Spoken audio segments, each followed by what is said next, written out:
Opponents of social media say that it bridges physical distance to build communities of like-minded people. But what binds them together can sometimes be hatred and violence. A joint investigation by ProPublica and PBS Frontline details the shadowy world of online hate networks. Their investigation focuses on the platform Telegram, and it's detailed in a new documentary, The Rise and Fall of Terrorgram. At first, it's just a handful of chat rooms and channels on Telegram. Then it is bigger and bigger and bigger, and finally, it takes on a formal shape. And people within that group say, now we're starting something called the Terrorgram Collective.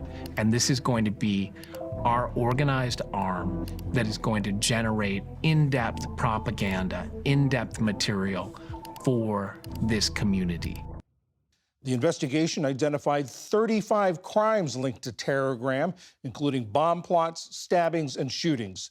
A.C. Thompson, who you just saw there, is one of the reporters who worked on the project. He covers hate crimes and racial extremism for ProPublica and PBS Frontline. A.C., for people who aren't familiar with Telegram, what is it about this platform that makes it so attractive to the people who form Terrorgram? Telegram is a massive, massive platform. About 1 billion people use it, most of them outside of the US.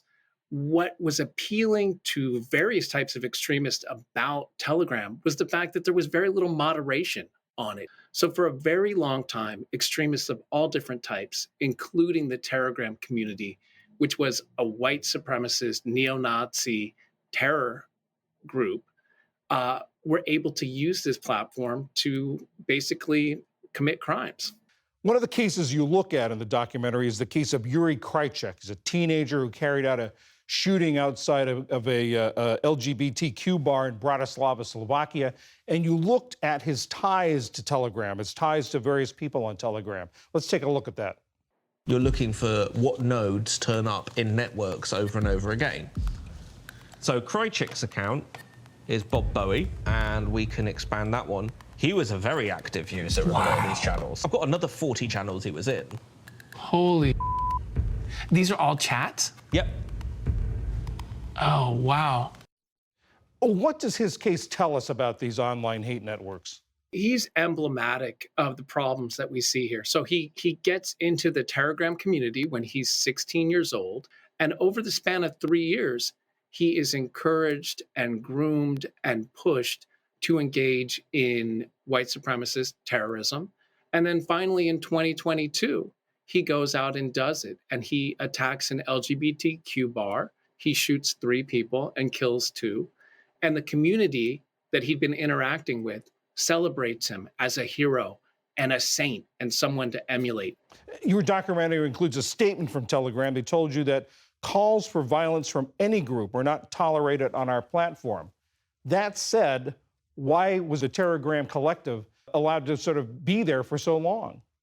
Yeah, that's a thing that was pretty disturbing to us. You know, we can trace the early days of Terrorgram to 2019, and it starts with a couple of accounts, and it grows into this big community with hundreds of accounts and thousands of followers over about a 5-year span.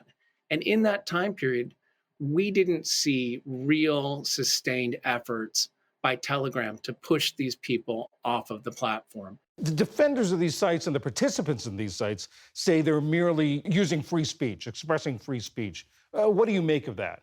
The people that we're looking at in the Terrorgram scene are not just saying, I'm racist, I'm anti-Semitic, I'm anti-LGBTQ. What they were doing for 5 years, half a decade, was encouraging people to commit terrorist attacks. So when we went on to Telegram and investigated these spaces, we would find bomb-making manuals. We would find poison recipes. We would find hacking tools. We would find hit lists. It's just the sort of stuff that doesn't fall really into the free speech space, but falls into the terrorist material space. This is about terrorism. You mentioned earlier the sort of transient nature of these groups on these sites. They move from one site to another. What does that tell you about online hate groups?